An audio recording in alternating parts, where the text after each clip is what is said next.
ಧರ್ಮರಾಯ ಸ್ವಾಮಿ ದೇವಾಲಯದಲ್ಲಿ ಚಿನ್ನದ ನೆಕ್ಲೆಸ್ ಅನ್ನ ಮುಜರಾಯಿ ಇಲಾಖೆಯ ಇಒ ಕಳವು ಮಾಡಿದ್ರು ಅನ್ನುವಂತಹ ಗಂಭೀರ ಆರೋಪ ಕೇಳಿ ಬರ್ತಾ ಇದೆ. ಇಒ ನಾಗರಾಜ್ ಅವರ ಮೇಲೆ ಗಂಭೀರ ಆರೋಪವನ್ನ ನಿಕಟಪೂರ್ವ ಅಧ್ಯಕ್ಷರಾಗಿರುವಂತಹ ಸತೀಶ್ ಅವರು ಮಾಡ್ತಾ ಇರುವಂತದ್ದು. ಈ ವಿಚಾರದ ಕುರಿತಾಗಿ ನಮ್ಮ ಜೊತೆಗೆ ಇಒ ನಾಗರಾಜ್ ಅವರು ಇದ್ದಾರೆ, ಅವ್ರನ್ನ ಮಾತನಾಡಿಸ್ತಾ ಹೋಗ್ತೀನಿ. ಸರಿಗ ನಿಮ್ಮ ಮೇಲೆ ಗಂಭೀರ ಆರೋಪ, ನೆಕ್ಲೆಸ್ ಅನ್ನ ಕದ್ದಿದ್ದೀರಾ ಅಂತ ಹೇಳಿ. ನಿಮ್ಮ ಕೈಗೆ ಆ ನೆಕ್ಲೆಸ್ ಯಾವಾಗ ಸಿಕ್ತು, ಮತ್ತೆ ಆ ನೆಕ್ಲೆಸ್ ಹಿಂದಿನ ಕತೆ ಏನು? ಸರ್, ನಮಗೆ 6ನೇ ತಾರೀಕಿಗೆ 10/6/2025 ಉಂಡಿ ಎಣಿಕೆಗೆ ಒಂದು ಆದೇಶ ಬರ್ತದೆ. ಅದರಂತೆ ಉಂಡಿ ಎಣಿಕೆ ನಾವು ಮಾಡ್ತೀವಿ. ಉಂಡಿ ಎಣಿಕೆ ಸಮಯದಲ್ಲಿ ಏನು ಉಂಡಿ ಓಪನ್ ಮಾಡಿದಾಗ ಈ ನೆಕ್ಲೆಸ್ ಒಂದು ಸಿಗ್ತದೆ ಉಂಡಿನಲ್ಲಿ. ಅದನ್ನು ಉಂಡಿ ಕೌಂಟಿಂಗು ಎಲ್ಲ ಮುಗಿದು ಎಲ್ಲ ಸಂಜೆ ಹತ್ತತ್ರ 4:15 ಆಯಿತು. ಆ ಟೈಮಲ್ಲಿ ಇದು ಚಿನ್ನ ಅಲ್ಲ ಅನ್ಕೊಂಡಿದ್ದು. ಇದ್ರೂ ಇರ್ಬೋದು, ಒಂದು ಚೆಕ್ ಮಾಡ್ಸೋಣ ಅಂದ್ಬಿಟ್ಟು ಏನು ಮಾಡಿ ದೇವಸ್ಥಾನ ಪಕ್ಕದಲ್ಲೇ ಇರೋ ಒಂದು ಸೇಟು ಅಂಗಡಿ ಇದೆ, ಒಡವೆ ಅಂಗಡಿ. ಅಲ್ಲೋಗಿ ಕೇಳಿ ತೋರಿಸಿದ್ದು. ಅವ್ರು ಚಿನ್ನನೇ ಅಂತ ಹೇಳಿದ್ರು. ಸರ್ಟಿಫೈಡ್ ಮಾಡಿಕೊಡಿ ಅಂದರೆ ಇಲ್ಲ, ಅದು ನಾವು ಮಾಡಲ್ಲ ಸರ್ ಅಂದರು. ಸರಿ, ಏನು ಮಾಡಿದೆ, ರಿಟರ್ನು ಟೆಂಪಲ್ಗೆ ಬಂದು ಆಮೇಲೆ ಏನಾಯಿತು, ಟೆಂಪಲಲ್ಲೇ ಅದು ಚಿನ್ನ ಅಂತ ಗೊತ್ತಾದ್ಮೇಲೆ ಅದನ್ನು ಸೇಫ್ಟಿಯಾಗಿ ಇಡೋದು ನಮ್ಮ ಜವಾಬ್ದಾರಿ. ಒಬ್ಬ ಇವಾಗಿ ಅವ್ರ ಜವಾಬ್ದಾರಿ ಇರ್ತೈತಿ. ಅದರಂತೆ ನಾವೇನು ಮಾಡಿದ್ವಿ, ಅದನ್ನು ಅಲ್ಲಿ ಟೆಂಪಲಲ್ಲಿ ಲಾಕರ್ ಸಿಸ್ಟಮ್ ಇಲ್ಲ, ದೇವಸ್ಥಾನದಲ್ಲಿ ಲಾಕರ್ ಸಿಸ್ಟಮ್ ಇಲ್ಲ. ಎರಡನೇದಾಗಿ ಸೆಕ್ಯೂರಿಟಿಗಳಿಲ್ಲ, ಹಾಗಾದರೆ ಡೇ ಸೆಕ್ಯೂರಿಟಿ ಆಗಲಿ ನೈಟ್ ಸೆಕ್ಯೂರಿಟಿ ಆಗಲಿ ಇಲ್ಲ. ಹಾಗಾಗಿ ಅದನ್ನು ಅಫ್ರೈಸ್ ಮಾಡಿಸ್ಬಿಟ್ಟು ಅದನ್ನು ಅಥೆಂಟಿಕೇಟೆಡ್ ಆಗಿ ನಾವು ಏನು ಮಾಡ್ತೀವಿ, ಏನೇ ಆಭರಣ ಸಿಕ್ಕಿದ್ರು ಅಕಸ್ಮಾತ್ ಏನೇ ಆಭರಣ ಯಾರನ್ನ ದಾನಿಗಳು ಕೊಟ್ಟರು ಕೂಡ ದೇವಸ್ಥಾನಕ್ಕೆ ಅದನ್ನು ಆಭರಣ ವಹಿ ಅಂತ ಎಂಟ್ರಿ ಮಾಡಿಕೊಂಡು ಅದರಲ್ಲಿ ಎಂಟ್ರಿ ಮಾಡಿ ಅದನ್ನು ಅರ್ಚಕರು ವಶಕ್ಕೆ ಕೊಡ್ತೀವಿ, ದೇವಸ್ಥಾನ ದಿನನಿತ್ಯ ಸೇವೆಗೆ ಅಂತ. ಆ ಥರ ಮಾಡೋಣ ಅಂತಂದರೆ ಅಲ್ಲಿ ಪ್ರಧಾನ ಅರ್ಚಕರು ಒಬ್ಬರು ಅರ್ಚಕರು ಡಿಸ್ಮಿಸ್ ಆಗಿದ್ರು, ಇನ್ನೊಬ್ಬ ಅರ್ಚಕರು ಸಸ್ಪೆಂಡ್ ಆಗಿದ್ರು. ಆಮೇಲೆ ಜೊತೆಗೆ ದೇವಸ್ಥಾನ ಲಾಕರು ಇಲ್ಲ, ಆಮೇಲೆ ಸೆಕ್ಯೂರಿಟಿ ಇಲ್ಲದೆ ಇರೋ ಕಾರಣಕ್ಕೋಸ್ಕರ ಸೆಕ್ಯೂರಿಟಿ ಪರ್ಪಸ್ ಆಗಿ ಅಫ್ರೈಸ್ ಮಾಡಿಸ್ಬಿಟ್ಟು ಆಮೇಲೆ ಫಸ್ಟ್ ಅಪ್ರೈಸ್ ಮಾಡ್ಸೋಣ ಅಂದ್ಬಿಟ್ಟು ಏನು ಮಾಡಿದ್ವಿ, ಶನಿವಾರ ಉಂಡಿ ಕೌಂಟಿಂಗ್ ಮುಗಿದ್ಮೇಲೆ ತಂದು ಆಫೀಸಲ್ಲಿ ತಂದಿಟ್ಬಿಟ್ಟು ಸೋಮವಾರ ಮಾರ್ನಿಂಗ್ಗೆ ಬಂದು ಬ್ಯಾಂಕ್ ಹೋಗ್ಬಿಟ್ಟು ಆಮೇಲೆ ಬ್ಯಾಂಕಲ್ಲಿ ಕೇಳಿದೆ. ಅವತ್ತೇ ಫೋನ್ ಮಾಡಿದೆ, ಶನಿವಾರ ಉಂಡಿ ಕೌಂಟಿಂಗ್ ದಿನ ನೀವು ಫೋನ್ ಮಾಡಿದ್ರೆ ಅಪ್ರೈಸರ್ ಮಾರ್ನಿಂಗ್ ಟೈಮ್ ಬೇಕಾದ್ರೆ ಕರೆಸಿ ಸರ್, ಈ ಟೈಮಲ್ಲಿ ಸಿಗಲ್ಲ ಅಂತ ಬ್ಯಾಂಕ್ ಮ್ಯಾನೇಜರ್ ಮಾತಾಡಿದ್ರು.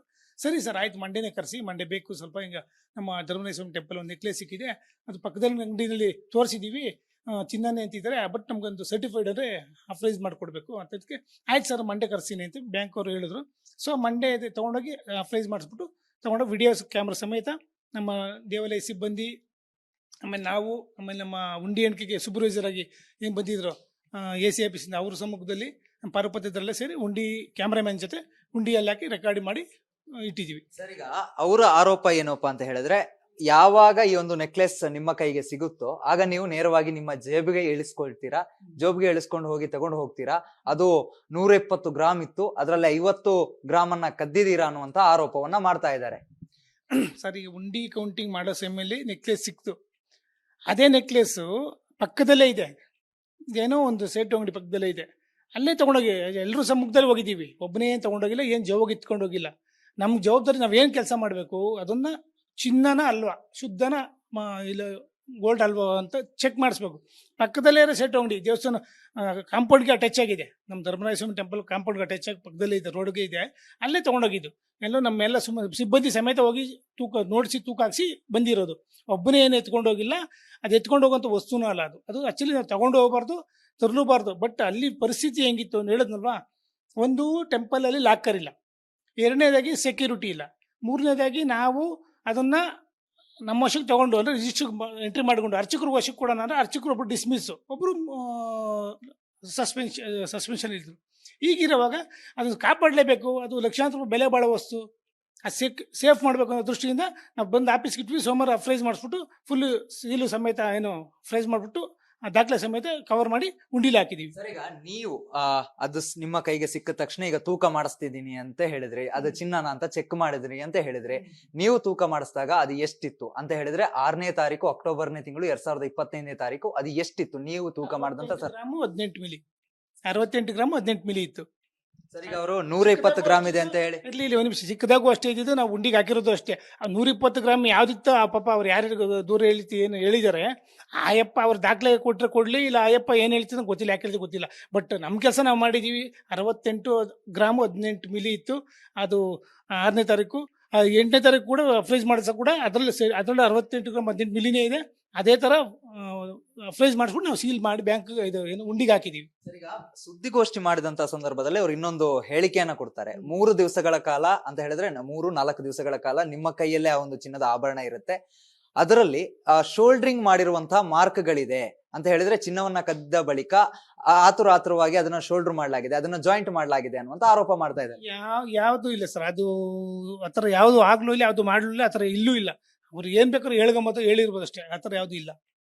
ನಾನು ಪ್ರೂವ್ ಮಾಡ್ತೀನಿ ಅಂತ ಖಂಡಿತವಾಗೂ ನಾನು ಸಿದ್ಧ ಇದ್ದೀನಿ. ಅವ್ರು ಪ್ರೂವ್ ಮಾಡ್ಬಿಟ್ರೆ 120 ಗ್ರಾಮ್ ಇತ್ತು ಅಂತ ಪ್ರೂವ್ ಮಾಡ್ಬಿಟ್ರೆ ಅವ್ರು ಏನ್ ಹೇಳ್ತಾರೋ ಪನಿಷ್ಮೆಂಟ್ ನಾನು ರೆಡಿ ಇದ್ದೀನಿ. ಸರ್, ಈಗ ಸರ್ಕಾರದ ಮಟ್ಟದಲ್ಲಿ ಈ ಒಂದು ವಿಚಾರ ಭಾರಿ ಚರ್ಚೆ ಆಗ್ತಾ ಇದೆ. ಸಚಿವರು ಕೂಡ ಇದಕ್ಕೆ ಉತ್ತರವನ್ನ ಕೊಡುವಂತ ಕೆಲಸವನ್ನ ಮಾಡ್ತಾ ಇದ್ದಾರೆ. ಈಗಾಗಲೇ ಏನಾದ್ರು ನಿಮ್ಮ ಆಯುಕ್ತರು ಅಥವಾ ಸಚಿವರು ಇದ್ರ ಬಗ್ಗೆ ಕೇಳುವಂತದ್ದು, ನಿಮ್ಮ ಹತ್ರ ಸ್ಪಷ್ಟನೆ ಕೇಳುವಂತ ಕೆಲಸ ಏನಾದ್ರು ಮಾಡಿದಾರ ಸರ್? ಅಲ್ಲ, ನಮ್ಮ ಆಯುಕ್ತ ಕಚೇರಿಯಿಂದ ಏನು ವಾಸ್ತವಾಂಶ ಏನಿತ್ತು, ಏನ್ ದಾಖಲೆಗಳು ಕೇಳಿದರೆ ಕೊಟ್ಟಿದ್ದೀನಿ, ಅಷ್ಟು ಕೊಟ್ಬಿಟ್ಟು ಬಂದಿದ್ದೀನಿ. ಸರ್, ಈಗ ಮುಂದಿನ ವಾಟ್ ನೆಕ್ಸ್ಟ್ ಅಂತ, ಈಗ ಗಂಭೀರ ಆರೋಪ ಬಂದಿರೋದ್ರಿಂದಾಗಿ ಒಂದು ವೇಳೆ ಪ್ರೂವ್ ಮಾಡೋಕೆ ಆಗದಿದ್ರೆ ಅಥವಾ ಇದನ್ನ ಅವರು ಹೇಳ್ತಿರೋದು ಸುಳ್ಳು ಅಥವಾ ನೀವು ಹೇಳ್ತಿರೋ ಸುಳ್ಳು ಅನ್ನುವಂತ ಒಂದು ಚರ್ಚೆಗಳು ಶುರುವಾಗಿದೆ. ವಾಟ್ ನೆಕ್ಸ್ಟ್ ಅಂತ ನಿಮ್ಮ ಮುಂದಿನ ನಡೆ ಏನು? ಸರ್, ತಪ್ಪು ಮಾಡಿದ್ರೆ ತಲೆ ಬಗ್ಸ್ಬೇಕು, ತಪ್ಪು ಮಾಡಿದ್ರೆ ತಪ್ಪು ಅಂತ ಭಯ ಬೀಳೋಕೆ ಇನ್ನೊಂದು ಮತ್ತೊಂದು ಏನೇ ಇರ್ಬೋದು. ಈಗ ಅವನು 120 ಅವತ್ತು ಸಿಕ್ಕಿರೋದು 68 ಗ್ರಾಮ್ 18 ಮಿಲಿ ಅಲ್ಲಿ ಟೆಂಪಲ್ ಪಕ್ಕದಲ್ಲೇ ಇರೋದು ತೂಕ ಹಾಕ್ಸಿದೀವಿ. ಎಲ್ಲ ಸಿಬ್ಬಂದಿ ಎಲ್ಲ ಹೋಗಿ ತೂಕ ಹಾಕ್ಸಿ ತಂದಿರೋದು, ನೋಡಿರೋದು ಎಲ್ಲ ಗೊತ್ತಿರೋದು ವಿಚಾರ. ಅದೇ ಥರ ಅದು ಅಫ್ರೈಸ್ ಮಾಡಿಸ್ಬಿಟ್ಟು ಉಂಡಿಗೆ ಹಾಕಿರೋದು ಸತ್ಯ. ಇಷ್ಟೇ. ಇದು ಬಿಟ್ಬಿಟ್ಟು ಅವ್ರು ಏನು ಹೇಳ್ತಾರೆ, ದಾಖಲೆ ಇದ್ರು ಕೊಡಲಿ, ಇಲ್ಲ ಅಂದ್ರೆ ಪ್ರೂವ್ ಮಾಡಲಿ ಅವ್ರಿಗೆ, ಇಲ್ಲ ಅವ್ರು ಯಾವ ಥರ ಹೇಳ್ತಾರೆ ನಂಗೆ ಗೊತ್ತಾಗ್ತಿಲ್ಲ. ಪ್ರೂವ್ ಮಾಡಲಿ ಅವ್ರು, ನೋಡೋಣ ಆ ಥರ ಇದ್ರೆ. ಸರ್, ಈಗ ಆ ಒಂದು ಹುಂಡಿಯನ್ನ ನೀವು ಹೊಡಿಬೇಕಾದ್ರೆ ಅಥವಾ ಮತ್ತೆ ಅಲ್ಲಿಗೆ ತಂದು ಹಾಕಬೇಕಾದ್ರೆ ಯಾರೆಲ್ಲ ಇದ್ರು, ಯಾರ ಸಮ್ಮುಖದಲ್ಲಿ ಇವೆಲ್ಲ ಒಂದು ಪ್ರಕ್ರಿಯೆ ನಡೀತು ಅಂತ ಹೇಳಿದ್ನಲ್ಲ ಆಗ್ಲೇನೆ. ನಮ್ಮ ಸಹಾಯಕ ಆಯುಕ್ತರ ಕಚೇರಿಯ ಏನು ಉಂಡಿ ವೀಕ್ಷಣೆಗೆ ಸೂಪರ್ವೈಸರ್ ಬಂದಿದ್ದಾರೆ, ಅಧೀಕ್ಷಕರು ಅಂದ್ಬಿಟ್ಟು ಶಾಂತಮ್ಮ ಅಂದ್ಬಿಟ್ಟು, ನಮ್ಮ ಟೆಂಪಲ್ ಪಾರಪತಿದಾರರು, ಆಮೇಲೆ ನಮ್ಮ ಏನು ಟೆಂಪಲಲ್ಲಿ ಬೇರೆ ಗ್ರೂಪ್ ಡಿ ಯಾರಿದ್ದಾರೆ, ಆಮೇಲೆ ನಮ್ಮ ವಿಡಿಯೋಗ್ರಾಫರು. ಏನು ಉಂಡಿ ಎಣಿಕೆ ಇತ್ತು ಇನ್ನೊಂದು ಟೆಂಪಲಲ್ಲಿ, ಆ ಉಂಡಿ ಎಣಿಕೆ ಮುಗಿಸ್ಕೊಂಡು ಅದನ್ನ ಅದೇ ಕ್ಯಾಮ್ರಾ, ಹಾಗೆ ನಮ್ಮ ಕ್ಯಾಮ್ರಾ ಬೇಕು, ಮೇನ್ ವಿಡಿಯೋ ಬೇಕಲ್ವಾ, ನಾವು ಮೊಬೈಲೆಲ್ಲ ಮಾಡೋಣಂಥದ್ದಲ್ಲ, ಅಫಿಷಿಯಲಿ ವಿಡಿಯೋ ಮಾಡಿಸ್ಬಿಟ್ಟು ಉಂಡಿಗೆ ಹಾಕಿದ್ದೀವಿ. ಈಗ ಆ ಒಂದು ಫುಟೇಜ್ ಗಳನ್ನ ಈಗ ಮುಜರಾಯಿ ಇಲಾಖೆ ಕೇಳಿದ್ರೆ ಅದನ್ನ ಕೊಡ್ಲಿಕ್ಕೆ ನೀವು ಸಿದ್ಧ? ಖಂಡಿತ ರೆಡಿ ಇದೆ. ನಾವು ಇಲಾಖೆ ಅಲ್ಲ, ನಾವು ಇಲಾಖೆ ನೌಕರರಾಗಿ ಇಲಾಖೆ ಕೇಳೋದಲ್ಲ, ಇಲಾಖೆ ನೌಕರಿಗೆ ಏನಿತ್ತು ನಾವೆಲ್ಲ ಇಲಾಖೆಗೆ ಸಪೋರ್ಟ್ ಆಗಿ ಕೆಲಸ ಮಾಡಬೇಕು. ಇಲಾಖೆ ವಿರುದ್ಧವಾಗಿ ಏನು ಮಾಡೋದು ಇಲ್ಲ, ಮಾಡಕ್ಕೂ ಹೋಗಲ್ಲ. ಇಲಾಖೆಗೆ ತಪ್ಪು ಬರೋಂಥ ಕೆಲಸ ನನ್ನ ಸರ್ವಿಸ್ ಇರೋವರೆಗೂ ಮಾಡಕ್ಕಂತೂ ಹೋಗಲ್ಲ, ಇದು ಸತ್ಯ. ಇದಿಷ್ಟು ಇವು ನಾಗರಾಜ್ ಅವರ ಮಾತಾಗಿರುವಂತದ್ದು. ನನ್ನ ಮೇಲೆ ಆ ತಪ್ಪು ಆರೋಪ ಬರ್ತಾ ಇದೆ, ಅದನ್ನ ನಾನು ಒಪ್ಪಿಕೊಳ್ಳೋದಿಲ್ಲ. ಒಂದು ವೇಳೆ ಆ 120 ಗ್ರಾಮ್ ಚಿನ್ನ ಇತ್ತು ಅನ್ನೋದನ್ನ ಅವರು ಪ್ರೂವ್ ಮಾಡಿದ್ರೆ ನಾನು ಇಲಾಖೆ ಯಾವೆಲ್ಲ ಒಂದು ಶಿಕ್ಷೆಯನ್ನ ಕೊಡುತ್ತೋ ಆ ಒಂದು ಶಿಕ್ಷೆಯನ್ನ ತೆಗೆದುಕೊಳ್ಳಿಕ್ಕೆ ಸಿದ್ಧ ಇದ್ದೀನಿ ಅಂತ ಹೇಳ್ತಾ ಇರುವಂತದ್ದು. ಕ್ಯಾಮರಾ ಪರ್ಸನ್ ಮಧು ಜೊತೆಗೆ ಚರಣ್, ರಿಪಬ್ಲಿಕ್ ಕನ್ನಡ, ಬೆಂಗಳೂರು. ಧರ್ಮರಾಯ ಸ್ವಾಮಿ ದೇವಾಲಯದಲ್ಲಿ ಚಿನ್ನದ ನೆಕ್ಲೆಸ್ ಅನ್ನ ಮುಜರಾಯಿ ಇಲಾಖೆಯ ಇಒ ಕಳವು ಮಾಡಿದ್ರು ಅನ್ನುವಂತಹ ಗಂಭೀರ ಆರೋಪ ಕೇಳಿ ಬರ್ತಾ ಇದೆ. ಇಒ ನಾಗರಾಜ್ ಅವರ ಮೇಲೆ ಗಂಭೀರ ಆರೋಪವನ್ನ ನಿಕಟಪೂರ್ವ ಅಧ್ಯಕ್ಷರಾಗಿರುವಂತಹ ಸತೀಶ್ ಅವರು ಮಾಡ್ತಾ ಇರುವಂತದ್ದು. ಈ ವಿಚಾರದ ಕುರಿತಾಗಿ ನಮ್ಮ ಜೊತೆಗೆ ಇಒ ನಾಗರಾಜ್ ಅವರು ಇದ್ದಾರೆ, ಅವ್ರನ್ನ ಮಾತನಾಡಿಸ್ತಾ ಹೋಗ್ತೀನಿ. ಸರ್, ಈಗ ನಿಮ್ಮ ಮೇಲೆ ಗಂಭೀರ ಆರೋಪ, ನೆಕ್ಲೆಸ್ ಅನ್ನ ಕದ್ದಿದ್ದೀರಾ ಅಂತ ಹೇಳಿ. ನಿಮ್ಮ ಕೈಗೆ ಆ ನೆಕ್ಲೆಸ್ ಯಾವಾಗ ಸಿಕ್ತು, ಮತ್ತೆ ಆ ನೆಕ್ಲೆಸ್ ಹಿಂದಿನ ಕತೆ ಏನು? ಸರ್, ನಮಗೆ 6ನೇ ತಾರೀಕಿಗೆ 10/6/2025 ಉಂಡಿ ಎಣಿಕೆಗೆ ಒಂದು ಆದೇಶ ಬರ್ತದೆ. ಅದರಂತೆ ಉಂಡಿ ಎಣಿಕೆ ನಾವು ಮಾಡ್ತೀವಿ. ಉಂಡಿ ಎಣಿಕೆ ಸಮಯದಲ್ಲಿ ಏನು ಉಂಡಿ ಓಪನ್ ಮಾಡಿದಾಗ ಈ ನೆಕ್ಲೆಸ್ ಒಂದು ಸಿಗ್ತದೆ ಉಂಡಿನಲ್ಲಿ.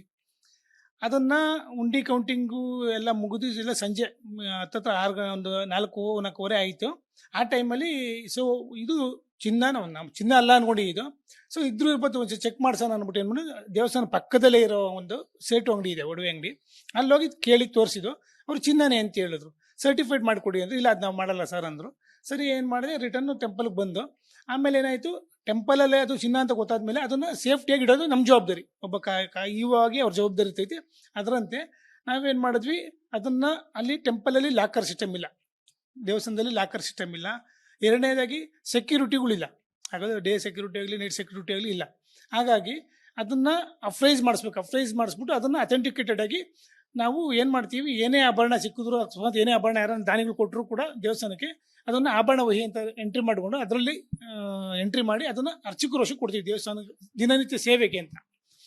ಆ ಥರ ಮಾಡೋಣ ಅಂತಂದರೆ ಅಲ್ಲಿ ಪ್ರಧಾನ ಅರ್ಚಕರು ಒಬ್ಬರು ಅರ್ಚಕರು ಡಿಸ್ಮಿಸ್ ಆಗಿದ್ರು, ಇನ್ನೊಬ್ಬ ಅರ್ಚಕರು ಸಸ್ಪೆಂಡ್ ಆಗಿದ್ರು. ಆಮೇಲೆ ಜೊತೆಗೆ ದೇವಸ್ಥಾನ ಲಾಕರು ಇಲ್ಲ, ಆಮೇಲೆ ಸೆಕ್ಯೂರಿಟಿ ಇಲ್ಲದೆ ಇರೋ ಕಾರಣಕ್ಕೋಸ್ಕರ ಸೆಕ್ಯೂರಿಟಿ ಪರ್ಪಸ್ ಆಗಿ ಅಫ್ರೈಸ್ ಮಾಡಿಸ್ಬಿಟ್ಟು ಆಮೇಲೆ ಫಸ್ಟ್ ಅಪ್ರೈಸ್ ಮಾಡ್ಸೋಣ ಅಂದ್ಬಿಟ್ಟು ಏನು ಮಾಡಿದ್ವಿ, ಶನಿವಾರ ಉಂಡಿ ಕೌಂಟಿ ಮುಗಿದ್ಮೇಲೆ ತಂದು ಆಫೀಸಲ್ಲಿ ತಂದು ಇಟ್ಟೆ. ತಂದಿಟ್ಬಿಟ್ಟು ಸೋಮವಾರ ಮಾರ್ನಿಂಗ್ಗೆ ಬಂದು ಬ್ಯಾಂಕ್ ಹೋಗ್ಬಿಟ್ಟು ಆಮೇಲೆ ಬ್ಯಾಂಕಲ್ಲಿ ಕೇಳಿದೆ, ಅವತ್ತೇ ಫೋನ್ ಮಾಡಿದೆ, ಶನಿವಾರ ಉಂಡಿ ಕೊಂಡಿದ್ದೀನಿ ನೀವು ಫೋನ್ ಮಾಡಿದ್ರೆ ಅಪ್ರೈಸರ್ ಮಾರ್ನಿಂಗ್ ಟೈಮ್ ಬೇಕಾದ್ರೆ ಕರ್ಸಿ ಸರ್, ಈ ಟೈಮಲ್ಲಿ ಸಿಗಲ್ಲ ಅಂತ ಬ್ಯಾಂಕ್ ಮ್ಯಾನೇಜರ್ ಹೇಳಿದ್ರು, ಮಾತಾಡಿದ್ರು. ಸರಿ ಸರ್ ಆಯ್ತು, ಮಂಡೇನೇ ಕರೆಸಿ, ಮಂಡೇ ಬೇಕು ಸ್ವಲ್ಪ, ಹಿಂಗೆ ನಮ್ಮ ಧರ್ಮನಾಥ ಟೆಂಪಲ್ ಒಂದು ನೆಕ್ಲೆಸ್ ಸಿಕ್ಕಿದೆ, ಅದು ಪಕ್ಕದಲ್ಲಿ ಅಂಗಡಿನಲ್ಲಿ ತೋರಿಸಿದ್ದೀವಿ, ಚಿನ್ನನೇ ಅಂತಿದ್ದಾರೆ, ಬಟ್ ನಮಗೊಂದು ಸರ್ಟಿಫೈಡ್ ಅಂದರೆ ಅಪ್ರೈಸ್ ಮಾಡಿಕೊಡ್ಬೇಕು ಅಂತದಕ್ಕೆ ಆಯ್ತು ಸರ್ ಮಂಡೇ ಕರ್ಸಿನಿ ಅಂತ ಬ್ಯಾಂಕ್ ಅವರು ಹೇಳಿದ್ರು. ಸೊ ಮಂಡೇ ತೊಗೊಂಡೋಗಿ ಅಪ್ರೈಸ್ ಮಾಡಿಸ್ಬಿಟ್ಟು ತೊಗೊಂಡೋಗಿ ವಿಡಿಯೋಸ್ ಕ್ಯಾಮ್ರಾ ಸಮೇತ ನಮ್ಮ ದೇವಾಲಯ ಸಿಬ್ಬಂದಿ, ಆಮೇಲೆ ನಾವು, ಆಮೇಲೆ ನಮ್ಮ ಉಂಡಿ ಎಣಿಕೆಗೆ ಸೂಪರ್ವೈಸರ್ ಆಗಿ ಏನು ಬಂದಿದ್ರು AC ಆಫೀಸಿಂದ, ಅವ್ರ ಸಮ್ಮುಖದಲ್ಲಿ ನಮ್ಮ ಪಾರುಪತ್ಯದಲ್ಲೇ ಸೇರಿ ಉಂಡಿ ಕ್ಯಾಮ್ರಾಮ್ಯಾನ್ ಜೊತೆ ಉಂಡಿಯಲ್ಲಿ ಹಾಕಿ ರೆಕಾರ್ಡ್ ಮಾಡಿ ಇಟ್ಟಿದ್ದೀವಿ. ಸರ್, ಈಗ ಅವರ ಆರೋಪ ಏನಪ್ಪಾ ಅಂತ ಹೇಳಿದ್ರೆ, ಯಾವಾಗ ಈ ಒಂದು ನೆಕ್ಲೆಸ್ ನಿಮ್ಮ ಕೈಗೆ ಸಿಗುತ್ತೋ ಆಗ ನೀವು ನೇರವಾಗಿ ನಿಮ್ಮ ಜೇಬಿಗೆ ಇಳಿಸ್ಕೊಳ್ತೀರಾ, ಜೋಬಿಗೆ ಇಳಿಸ್ಕೊಂಡು ಹೋಗಿ ತಗೊಂಡು ಹೋಗ್ತೀರಾ. ಅದು 120 ಗ್ರಾಮ್ ಇತ್ತು, ಅದರಲ್ಲಿ 50 ಗ್ರಾಮ್ ಅನ್ನ ಕದ್ದಿದ್ದೀರಾ ಅನ್ನುವಂತ ಆರೋಪವನ್ನ ಮಾಡ್ತಾ ಇದ್ದಾರೆ. ಸರ್, ಈಗ ಉಂಡಿ ಕೌಂಟಿಂಗ್ ಮಾಡೋ ಸಮಯದಲ್ಲಿ ನೆಕ್ಲೆಸ್ ಸಿಕ್ತು, ಅದೇ ನೆಕ್ಲೆಸ್ಸು ಪಕ್ಕದಲ್ಲೇ ಇದೆ, ಏನೋ ಒಂದು ಸೇಟು ಅಂಗಡಿ ಪಕ್ಕದಲ್ಲೇ ಇದೆ, ಅಲ್ಲೇ ತೊಗೊಂಡೋಗಿ ಎಲ್ಲರೂ ಸಮ್ಮುಖದಲ್ಲಿ ಹೋಗಿದ್ದೀವಿ, ಒಬ್ಬನೇ ಏನು ತೊಗೊಂಡೋಗಿಲ್ಲ, ಏನು ಜೋಗ ಇತ್ಕೊಂಡು ಹೋಗಿಲ್ಲ. ನಮ್ಗೆ ಜವಾಬ್ದಾರಿ, ನಾವೇನು ಕೆಲಸ ಮಾಡಬೇಕು ಅದನ್ನು ಚಿನ್ನನ ಅಲ್ವಾ, ಶುದ್ಧನ ಇಲ್ಲ ಗೋಲ್ಡ್ ಅಲ್ವಾ ಅಂತ ಚೆಕ್ ಮಾಡಿಸ್ಬೇಕು. ಪಕ್ಕದಲ್ಲೇ ಇರೋ ಸೇಟು ಅಂಗಡಿ ದೇವಸ್ಥಾನ ಕಾಂಪೌಂಡ್ಗೆ ಅಟ್ಯಾಚ್ ಆಗಿದೆ, ನಮ್ಮ ಧರ್ಮರಾಯ ಸ್ವಾಮಿ ಟೆಂಪಲ್ ಕಾಂಪೌಂಡ್ಗೆ ಅಟ್ಯಾಚ್ ಆಗಿ ಪಕ್ಕದಲ್ಲೇ ಇದೆ, ರೋಡ್ಗೆ ಇದೆ, ಅಲ್ಲೇ ತೊಗೊಂಡೋಗಿದ್ದು. ಎಲ್ಲೋ ನಮ್ಮೆಲ್ಲ ಸಿಬ್ಬಂದಿ ಸಮೇತ ಹೋಗಿ ನೋಡಿಸಿ ತೂಕ ಹಾಕ್ಸಿ ಬಂದಿರೋದು, ಒಬ್ಬನೇ ಏನು ಎತ್ಕೊಂಡು ಹೋಗಿಲ್ಲ.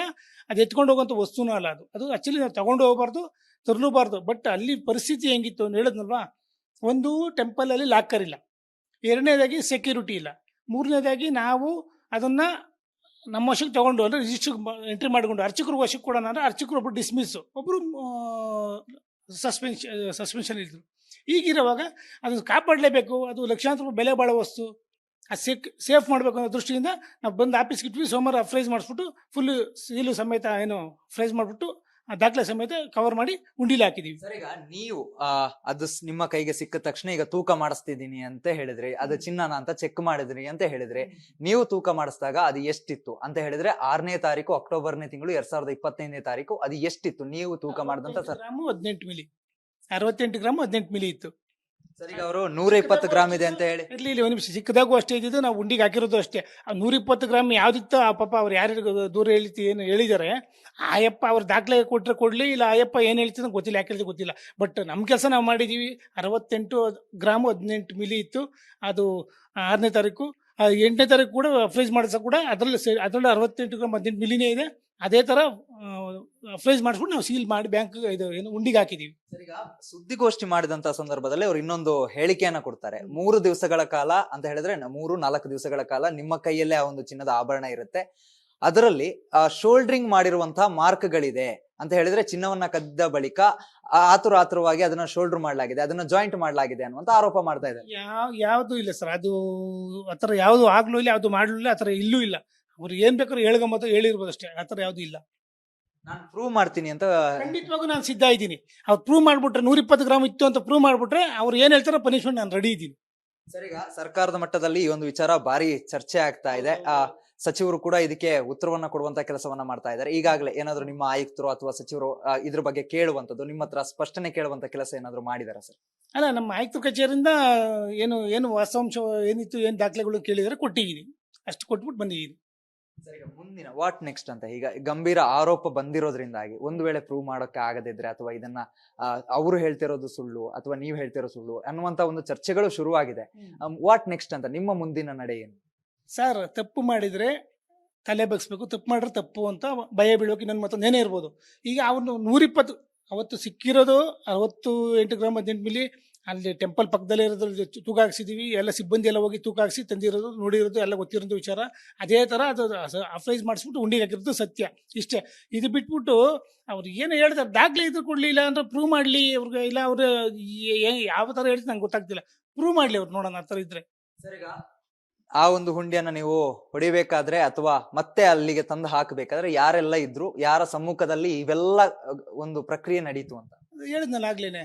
ನಮ್ಮ ಸಹಾಯಕ ಆಯುಕ್ತರ ಕಚೇರಿಯ ಏನು ಉಂಡಿ ವೀಕ್ಷಣೆಗೆ ಸೂಪರ್ವೈಸರ್ ಬಂದಿದ್ದಾರೆ, ಅಧೀಕ್ಷಕರು ಅಂದ್ಬಿಟ್ಟು ಶಾಂತಮ್ಮ ಅಂದ್ಬಿಟ್ಟು, ನಮ್ಮ ಟೆಂಪಲ್ ಪಾರುಪತ್ಯದಾರರು, ಆಮೇಲೆ ನಮ್ಮ ಏನು ಟೆಂಪಲಲ್ಲಿ ಬೇರೆ ಗ್ರೂಪ್ ಡಿ ಯಾರಿದ್ದಾರೆ, ಆಮೇಲೆ ನಮ್ಮ ವಿಡಿಯೋಗ್ರಾಫರು. ಏನು ಉಂಡಿ ಎಣಿಕೆ ಇತ್ತು ಇನ್ನೊಂದು ಟೆಂಪಲಲ್ಲಿ, ಆ ಉಂಡಿ ಎಣಿಕೆ ಮುಗಿಸ್ಕೊಂಡು ಅದನ್ನ ಅದೇ ಕ್ಯಾಮ್ರಾ, ಹಾಗೆ ನಮ್ಮ ಕ್ಯಾಮ್ರಾ ಬೇಕು, ಮೇನ್ ವಿಡಿಯೋ ಬೇಕಲ್ವಾ, ನಾವು ಮೊಬೈಲೆಲ್ಲ ಮಾಡೋಣಂಥದ್ದಲ್ಲ, ಅಫಿಷಿಯಲಿ ವಿಡಿಯೋ ಮಾಡಿಸ್ಬಿಟ್ಟು ಉಂಡಿಗೆ ಹಾಕಿದ್ದೀವಿ. ಸರ್, ಈಗ ಆ ಒಂದು ಫುಟೇಜ್ ಗಳನ್ನ ಈಗ ಮುಜರಾಯಿ ಇಲಾಖೆ ಕೇಳಿದ್ರೆ ಅದನ್ನ ಕೊಡ್ಲಿಕ್ಕೆ ನೀವು ಸಿದ್ಧ ಇದ್ದೀರಾ? ಖಂಡಿತವಾಗಿ ರೆಡಿ ಇದೆ. ನಾವು ಇಲಾಖೆ ಅಲ್ಲ, ನಾವು ಇಲಾಖೆ ನೌಕರರಾಗಿ ಇಲಾಖೆ ಕೇಳೋದಲ್ಲ. ಇಲಾಖೆ ನೌಕರಿಗೆ ಏನಿತ್ತು ನಾವೆಲ್ಲ ಇಲಾಖೆಗೆ ಸಪೋರ್ಟ್ ಆಗಿ ಕೆಲಸ ಮಾಡಬೇಕು. ಇಲಾಖೆ ವಿರುದ್ಧವಾಗಿ ಏನು ಮಾಡೋದು ಇಲ್ಲ, ಮಾಡಕ್ಕೂ ಹೋಗಲ್ಲ.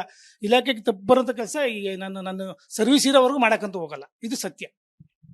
ಇದಿಷ್ಟು ಇವು ನಾಗರಾಜ್ ಅವರ ಮಾತಾಗಿರುವಂತದ್ದು. ನನ್ನ ಮೇಲೆ ಆ ತಪ್ಪು ಆರೋಪ ಬರ್ತಾ ಇದೆ, ಅದನ್ನ ನಾನು ಒಪ್ಪಿಕೊಳ್ಳೋದಿಲ್ಲ. ಒಂದು ವೇಳೆ ಆ 120 ಗ್ರಾಂ ಚಿನ್ನ ಇತ್ತು ಅನ್ನೋದನ್ನ ಅವರು ಪ್ರೂವ್ ಮಾಡಿದ್ರೆ ನಾನು ಇಲಾಖೆ ಯಾವೆಲ್ಲ ಒಂದು ಶಿಕ್ಷೆಯನ್ನ ಕೊಡುತ್ತೋ ಆ ಒಂದು ಶಿಕ್ಷೆಯನ್ನ ತೆಗೆದುಕೊಳ್ಳಿಕ್ಕೆ ಸಿದ್ಧ ಇದ್ದೀನಿ ಅಂತ ಹೇಳ್ತಾ ಇರುವಂತದ್ದು. ಕ್ಯಾಮರಾ ಪರ್ಸನ್ ಮಧು ಜೊತೆಗೆ ಚರಣ್, ರಿಪಬ್ಲಿಕ್ ಕನ್ನಡ, ಬೆಂಗಳೂರು.